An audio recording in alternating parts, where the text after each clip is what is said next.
दिल्ली विधानसभा चुनाव में आम आदमी पार्टी ने मिडिल क्लास को साधने का दांव चल दिया है।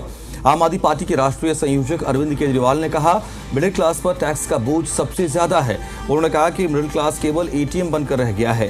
केजरीवाल ने कहा कि हजारों सामान्य लोग जो मिलकर देश चलाते हैं वही मिडिल क्लास है। मिडिल क्लास को हमारे देश में सबसे ज्यादा परेशान किया जाता है। मिडिल क्लास वालों की 50% से ज्यादा आमदनी टैक्स देने में चली जाती है। उन्होंने कहा कि हर सरकार ने मिडिल क्लास को दबा कर रखा। ये मिडिल क्लास के लिए करते कुछ नहीं है, लेकिन टैक्स का हथियार जरूर चला देती हैं पार्टियां। केजरीवाल ने कहा कि वो सड़क से लेकर संसद तक मिडिल क्लास की आवाज उठाएंगे। उन्होंने कहा कि हम जनता का पैसा जनता पर खर्च करते हैं। हमने दिल्ली का शिक्षा बजट 16,000 करोड़ किया। केजरीवाल ने कहा, साल 2020 में 85,000 लोगों ने भारत को छोड़ दिया। केजरीवाल ने केंद्र सरकार से 7 मांगे भी रखी। पहला, शिक्षा का बजट 2% से बढ़ाकर 10% किया जाए। प्राइवेट स्कूल पर लगाम लगाई जाए। उच्च शिक्षा के लिए सब्सिडी और स्कॉलरशिप दी जाए। हेल्थ का बजट भी 10% बढ़ाया किया जाए और हेल्थ इंश्योरेंस से टैक्स को हटा दिया जाए। इनकम टैक्स की छूट की सीमा को 7 लाख से बढ़ाकर 10 लाख किया जाए। जरूरी चीजों के ऊपर जीएसटी खत्म किया जाए।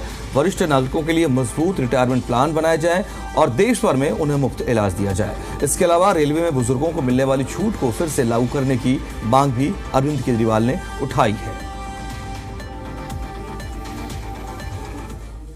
आज हम केंद्र सरकार से भी ये अपील करते हैं कि हमारे देश के असली सुपर पावर भारत के मिडिल क्लास को पहचाने।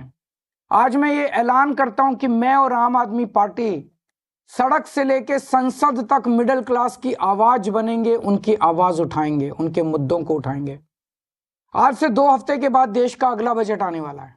इस लोकसभा के सत्र में आम आदमी पार्टी के सांसद मिडिल क्लास के मुद्दे संसद में उठाएंगे। मिडिल क्लास की आवाज की गूंज अब संसद में सुनी जाएगी। हम ये मांग करते हैं कि देश का अगला बजट मिडिल क्लास को समर्पित हो। हम जनता के पैसे जनता पे खर्च करते हैं। मेरा मानना है कि मिडिल क्लास सिर्फ शिक्षा से ही आगे बढ़ सकता है। इसलिए हमने सरकार बनते ही एजुकेशन का बजट 5,000 करोड़ से सीधा 10,000 करोड़ कर दिया और आज ये बजट 16,000 करोड़ पे पहुंच गया, हमारा दिल्ली का शिक्षा बजट। हमने सरकारी स्कूलों को इतना बेहतर बना दिया। ये स्कूल आज इतने अच्छे हो गए कि 4 लाख बच्चे प्राइवेट स्कूल छोड़ के सरकारी स्कूल में आ गए। अब बहुत बड़े स्तर पे मिडिल क्लास लोग अपने बच्चों को यहाँ सरकारी स्कूल में भर्ती करा रहे हैं।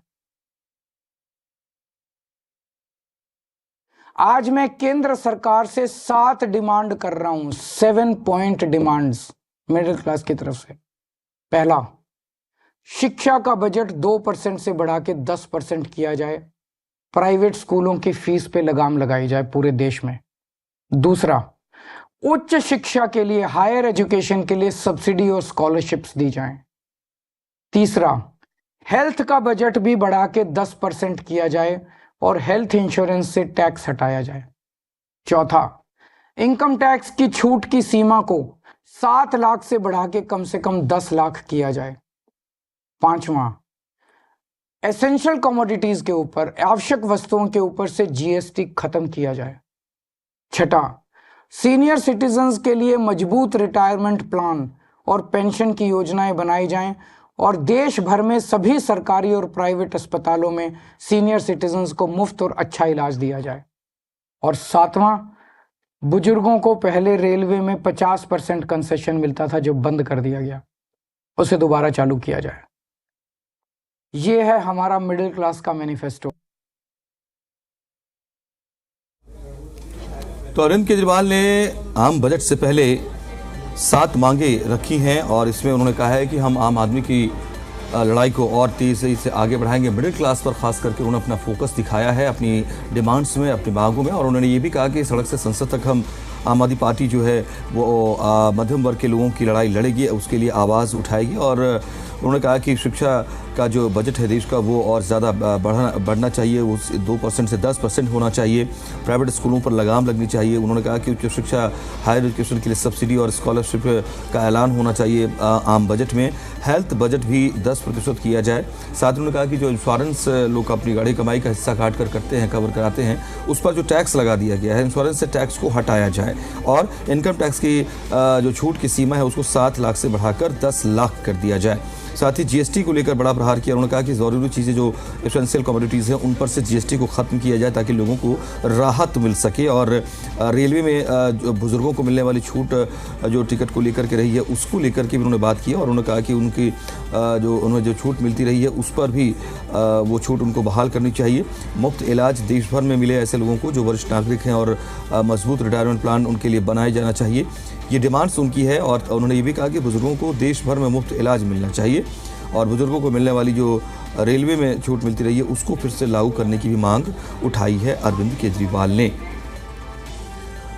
बड़ा हमला अरविंद केजरीवाल ने किया अपनी बात रखते हुए और उन्होंने कहा कि जो मिडिल क्लास के लोग हैं उनको हमेशा से दबा कर रखा जाता रहा है तमाम पार्टियों ने, और इन्हें दबा कर रखा और एक एटीएम के तौर पर इन्हें हमेशा से समझा गया है और उसका केवल इस्तेमाल किया गया है।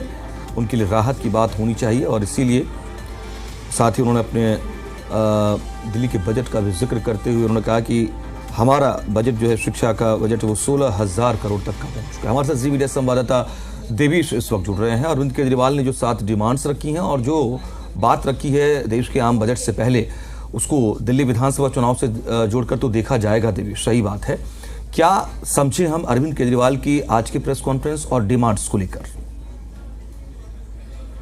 देखिए, जाहिर सी बात है, चुनाव है तो ऐसे में लगातार घोषणाएं तो आम आदमी पार्टी की तरफ से की जा रही है। आम आदमी पार्टी के राष्ट्र संयोजक हैं अरविंद केजरीवाल, उन्होंने भी केंद्र से सीधे मिडिल क्लास के लिए 7 मांगे रखी है और इससे पहले अब जिक्र भी किया तमाम चीज़ों का जिस तरह से दिल्ली की सरकार ने काम किया। और हमारे साथ आम आदमी पार्टी की मुख्य प्रवक्ता भी हैं प्रियंका कक्कड़ जी।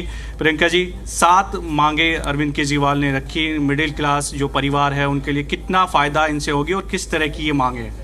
देखिए, आज मिडिल क्लास एक ऐसा वर्ग है जिसको जीवन से लेकर मरने तक हर चीज़ पर टैक्स लगा दिया गया है। इसलिए जहाँ तक अरविंद केजरीवाल जी की बात है, उन्होंने अपनी तरफ से अगर शिक्षा अच्छी की तो उसका बेनिफिट भी मिडिल क्लास को मिला, पानी अगर किया उसका बेनिफिट मिला, बिजली अगर सबसे सस्ती देश की दिल्ली में मिलती है उसका बेनिफिट भी मिडिल क्लास तक पहुँचा।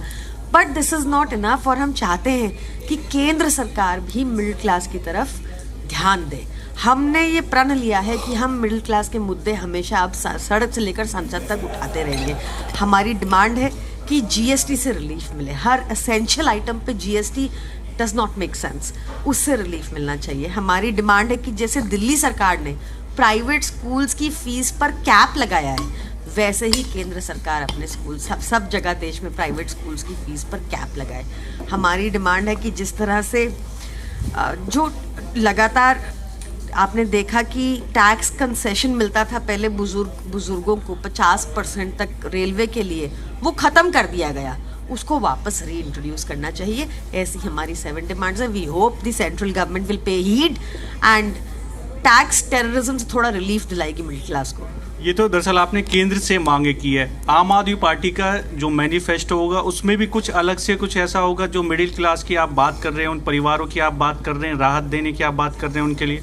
देखिए, हम ऑलरेडी अरविंद केजरीवाल जी ने अपनी प्रेस वार्ता में बताया कि कैसे मिडिल क्लास की बचत होती है because of Arvind Kejriwal ji schemes, because of AAP government schemes. बताया कि कैसे बिजली के बिल अगर सबसे सस्ते देश में हैं तो उसका बेनिफिट यहाँ पर मिलता है। बताया कि जैसे हम अब संजीवनी योजना लागू करने वाले हैं उसमें जो 60+ बुजुर्ग लोग हैं उनको बेनिफिट मिलेगा, जिससे सीधा डायरेक्ट बेनिफिट मिडिल क्लास के लिए होगा। तो हमने ऐसी बहुत सारी चीज़ें ऑलरेडी की हैं और बहुत सारी पाइपलाइन में हैं। और हमने ये भी बताया कि वी वांट कि सेंट्रल गवर्नमेंट भी इस निगलेक्टेड वर्ग को जो टैक्स टेररिज्म से बेहद परेशान है इस पर ध्यान दें।